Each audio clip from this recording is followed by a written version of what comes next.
Are you looking for valuable business advice to reach that 7-figure revenue mark? Do you want actionable tips to properly navigate through every business challenge you encounter along the way? Let Tersh Blissett and Josh Crouch be your guide in getting you to the top here at Service Business Mastery. Tune in as they sit down with world-renowned authors in business, leadership, and personal growth who share valuable insights about management, marketing, pricing, human resources, and so much more. Let their nuggets of wisdom gold guide you in owning a thriving, profitable, and ever-growing business. Here are your hosts, Tersh and Josh.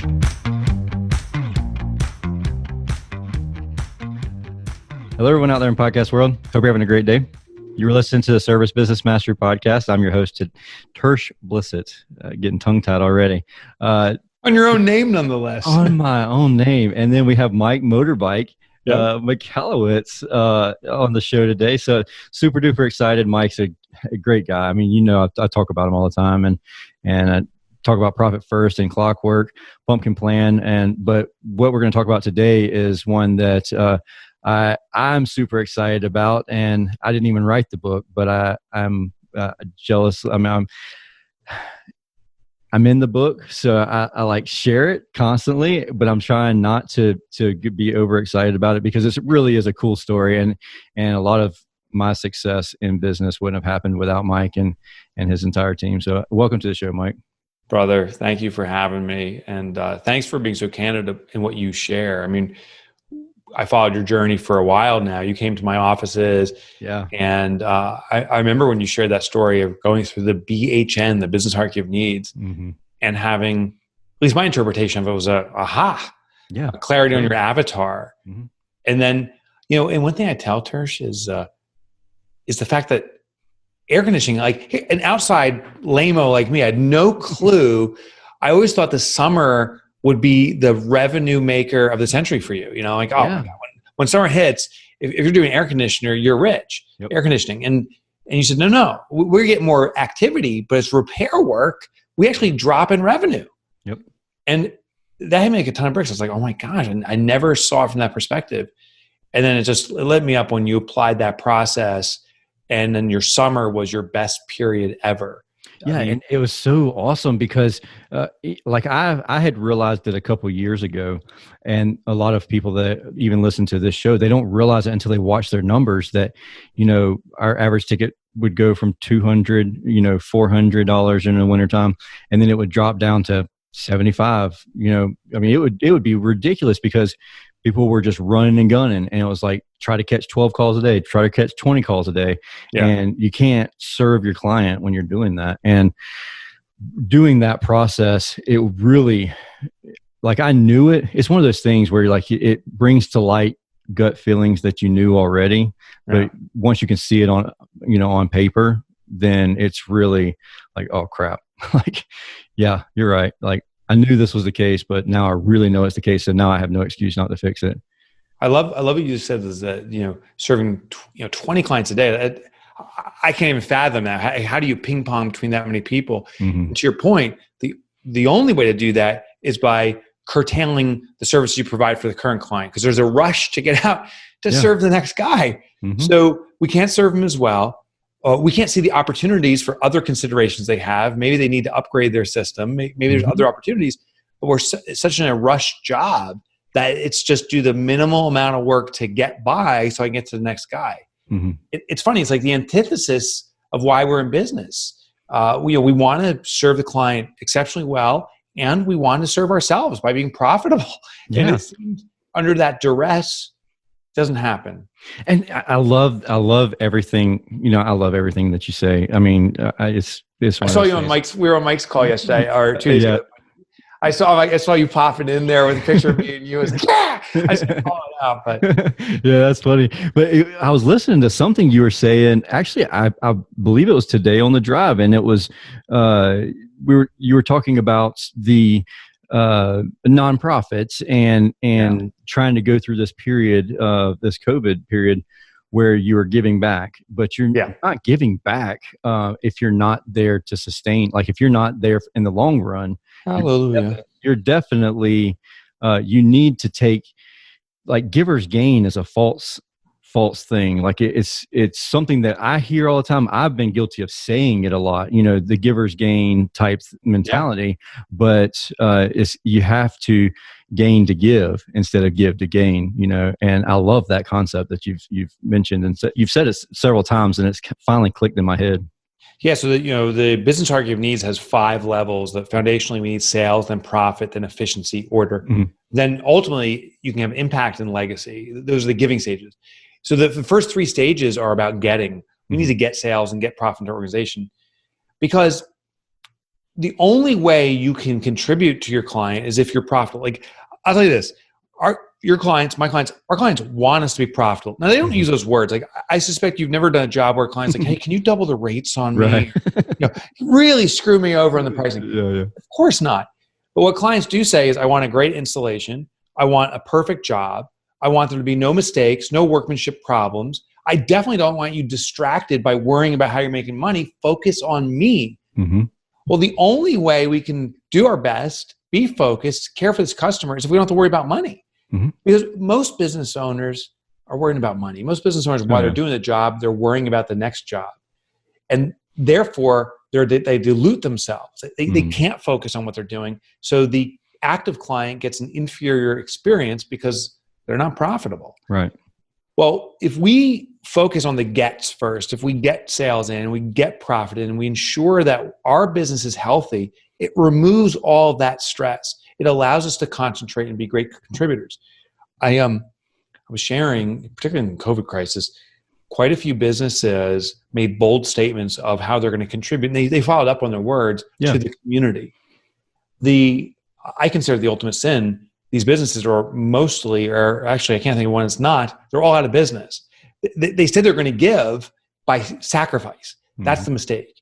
If you give until it hurts, it will hurt you at a certain point. Yeah. And it'll defeat you from continuing on. So these companies, they did great things for 2 or 3 weeks, but I think they committed the ultimate sin. They can't be around for 2 or 3 years or 2 or 3 decades. Yeah. To really be of service to the community. I think what you're doing is exceptional.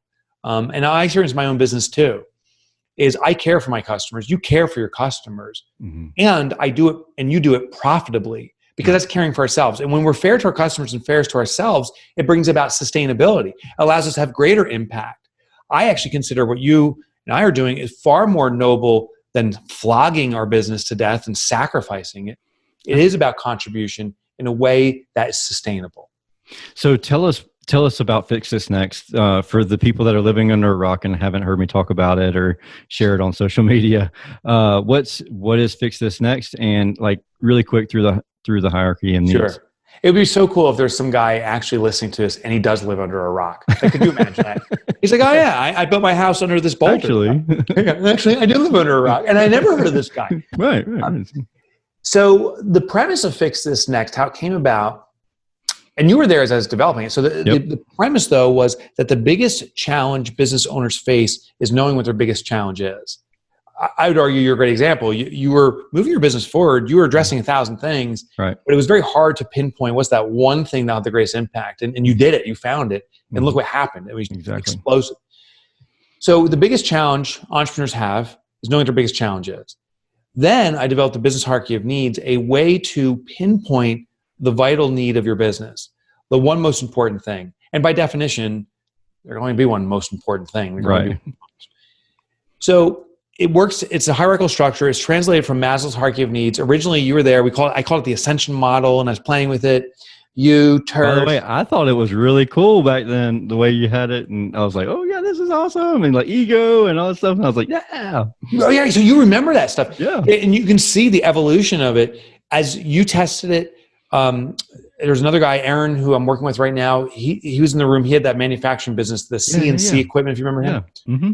There was about 30 or 40 people in the room, and one person made candles. I've been in touch with everybody and watching them progress, and the model's been changed and simplified. That was the key. Yeah. Well, what I found is there's 5 levels of business needs, and this is true if you're an HVAC guy or an author guy or whatever you do. Foundationally, every business needs sales, and sales is the creation of cash for a business. If you want to equate this to human needs, it's like oxygen. If you don't have any sales, your business ain't breathing. It's going to suffocate. Once that's satisfied, we then elevate to the next level. And it simply just needs to be adequately satisfied. The next level is profit. Profit is the creation of stability for an organization. Warren Buffett said, as the tide goes out, you see who's swimming naked. Right? As recession occurs, you see what businesses didn't focus on profitability. Profitability translates to the stability of an organization. No profit done. It's the absorption of that oxygen into the bloodstream of the business. And sadly, even at these two basic levels, many business owners are confused. We trust our gut. We say, we need to sell our way out of this. Well, that's like saying, I need to breathe my way out of this. You're trying to build stamina and muscle for your business, and you start hyperventilating, trying to thinking that will make muscle. It doesn't. Sales does not cure everything. Sales is necessary, but it's not sufficient. You have to have profit, and you have to have these other elements. With bad profit or no profit, or not knowing your numbers, sales could put you in more damage. You have more sales, like you could sell $50,000 worth of phones. Well, thanks for rubbing that one in. That's what I did. Yeah. So sales is a obligation for the business. So thanks for sharing that. And when I had a tech company doing computer systems, we had an opportunity to sell phone systems. This is when VoIP was just starting out, and 3Com had a system. And I got a client and our prospect, and I convinced him VoIP is the future. He's like, I'm all in. I sold him 50 phones, and I called 3Com. That was the provider of the phones. I'll never forget. I put in the book. I called him and said, hey, we sold a 50 set system. We need to install this next month. And the engineer on their side goes, holy shit. And I said, what? He goes, there's 50 phones? I said, yeah. He goes, holy shit. And that was like, talk about red flags. Like, he punched me with a red flag. And I'm like, yeah, let's do this. Yeah. 3Com, up to that point, even in their own lab, hadn't done anything more than 10 phones. They didn't know if it would work or not. And it didn't. It was a disaster. So I put obligation on myself, responsibility, which felt like such a success. I sold 50 phones, I don't know what it was, like a $30,000 or $40,000 sale. For me, it's a big project. I'm like, yes. Yeah. Well, the phone system failed. I had to refund that money. I had to reinstall his old phone system to get him back up and running. And I had a client that hated me. Now, I was done with that business forever. Yeah. So I'm lucky he didn't sue me, because it really devastated his business because he had no phones that worked. Yeah. So with the sales process, you said sales first. We know that, like, if we're looking at like a pyramid or a triangle, sales is our base, our foundation. It must be secured. But you said satisfied.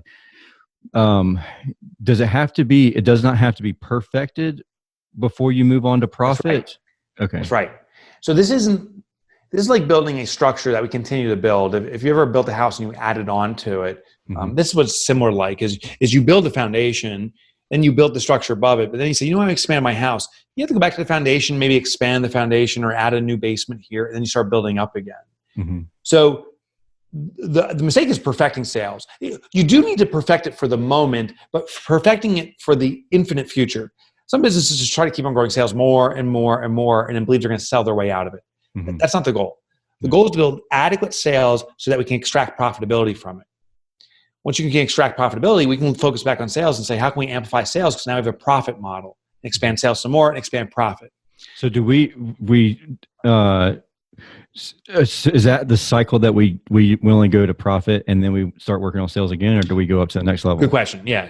Not necessarily. We always have to find out where the next fix is. So the next level is order. Order is organizational efficiency, where there's no dependency on an owner. Off air before we started this, you're experiencing a demand on your own time in the service side. You may have an order challenge in front of you. It seems like it is. Yep. But we always go back to base and say, first of all, do we have adequate sales going on?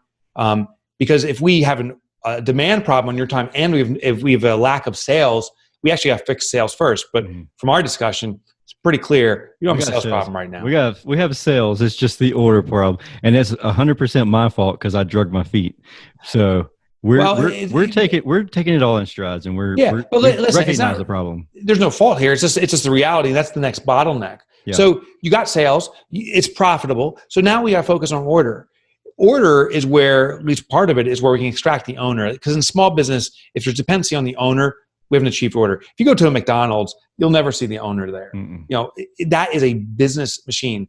And I'm not saying we need to be like the next McDonald's and make shitty hamburgers. Right. I am just saying we need to get to a level where there's not a dependency on the owner and ultimately not dependency on any linchpin employee. And then maybe once that order and efficiency is brought back, then we go back to sales and say, let's expand this now. So you will ping pong around. This is not a ladder. Mm-hmm. The level above order is called impact as a creation of transformation. And this is where we switch from getting for our business to giving to our community. The impact level is where you create transformation. Your clients see you beyond the transaction and they say, you've changed my life.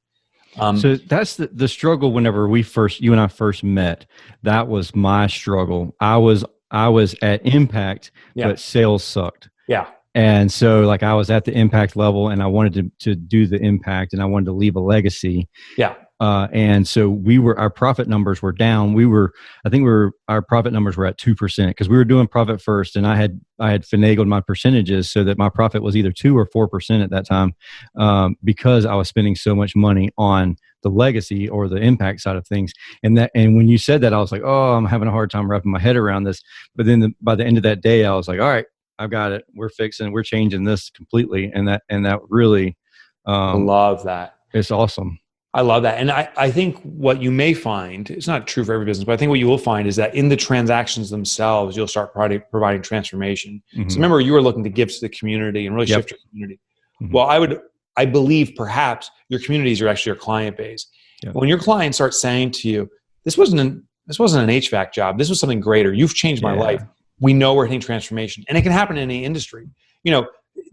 You may change people's lives because they can finally sleep through the night and sleep well, and they're enjoying their family more. Or maybe you find that there's a community of people that are highly allergic, and your systems are actually preventing those allergies.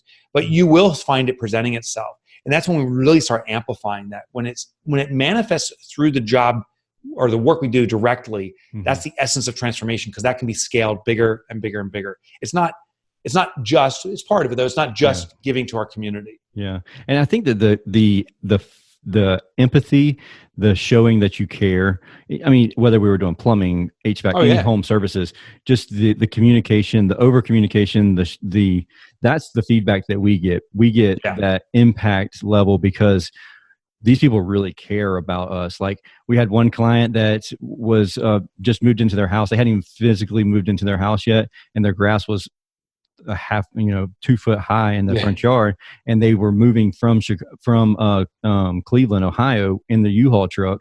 We were changing out the units before they moved into the house. They bought the house sight unseen. We sold them AC units basically sight unseen, and I had lawn care guys come cut their grass for them. So when they arrived, the grass was cut. It's one less thing they had to do, and it was something that nobody asked me to do it, anything else like that. And I'm not patting myself on the back. It was just one of those things that we seen it, instead of like complaining, I got to walk through this grass to get to right. You actually addressed it. We just took care of it. And then now this guy is such a cheerleader for us. Anytime somebody posts anything on Facebook, he's on it and he's like, call Tersh, call Julie. Like, they'll take care of you. Yeah. You know what's so powerful about that story is I strongly suspect your intention was not to get a guy bragging about you. Right. That was the benefit of just being you. Because I know you well enough. That's just the guy you are. And that's powerful. And that is transformational. When you care for the customer more than they can even care for themselves, they will notice. Yeah. They will take accounting of that. And that is transformational, just to care. Yeah. And sadly, many businesses don't do that, but that is the opportunity. Right. Once you hit the impact level, the highest level, if you will, in the hierarchy, again, this isn't a ladder you climb to the top and stay there, bounce around, is legacy. What's fascinating from my research is legacy is where business owners told me they had a great realization. They were never business owners. Yeah. They've always been business stewards, meaning that they realized they had a responsibility to bring this entity, this business, to life, but it's about the life of the entity more than it is their involvement in the business. Mm-hmm. It's about the continuance of the business. So legacy is where we've created this impact, and now it's like, how is this going to live on regardless of me? Right. That's what legacy is. I like it. It's awesome. People can go and see how they stack up on this. Where can that happen? So you can go to fixthisnext.com, and there's a big red button. It says take the free eval.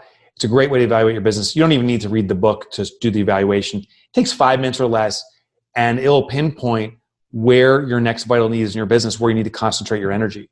These elements we talked about, all of them play out at all times. So our business is always in the ballpark of these. You are having impact. You are forming a legacy. You are having sales. You do have profit, but it will pinpoint where we need to concentrate our energy on the next resolution, which in your case is order. Yes. Maybe in my case, it's sales.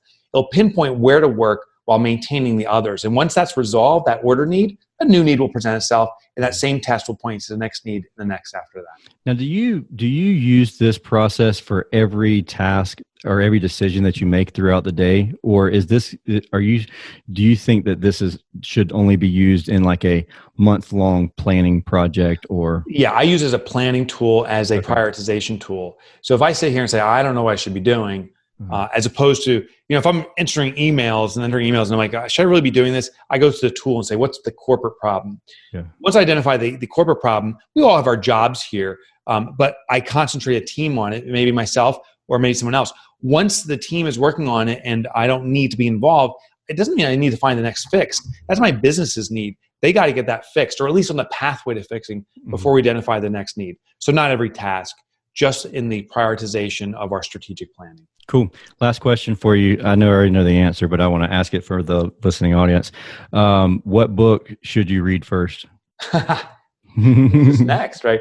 So, and the reason you ask it, maybe it's because I get asked that regularly, and I used to say, read Profit First, whatever got hyped up on. I realized the biggest challenge business owners have is knowing what their biggest challenge is. Fix this next, we'll find it. So I think it's a great starting point. Yeah. So I'm so honored. This is the guy that his life goal is to end entrepreneurial. Oh, check this out. This new sign I got. Eradicate entrepreneurial poverty. There it is. Eradicate entrepreneurial poverty. I love it, man. And I'm honored that you came on the show. We got to get out of here. You got some stuff to do. I got some stuff to do. I appreciate you taking some time out to come on the show, and I look forward to talking again soon. I appreciate you, brother. I'll see you in Savannah sometime soon, I hope. At a Bananas game. Yeah, I'd love to. I'd love to hang out with you at a Bananas game. We'll be firing down some beers. Yeah, man. All right. I'll talk to you later. See you, Tersh. Right. Thank you for listening to this episode of Service Business Mastery. Now that you are equipped with essential business advice from this impactful conversation, you are one step closer to becoming the successful owner of your dreams. If this episode has been helpful to your business journey, don't forget to subscribe to the show, leave a rating, and share it with other owners as well. Visit servicebusinessmastery.com to learn more.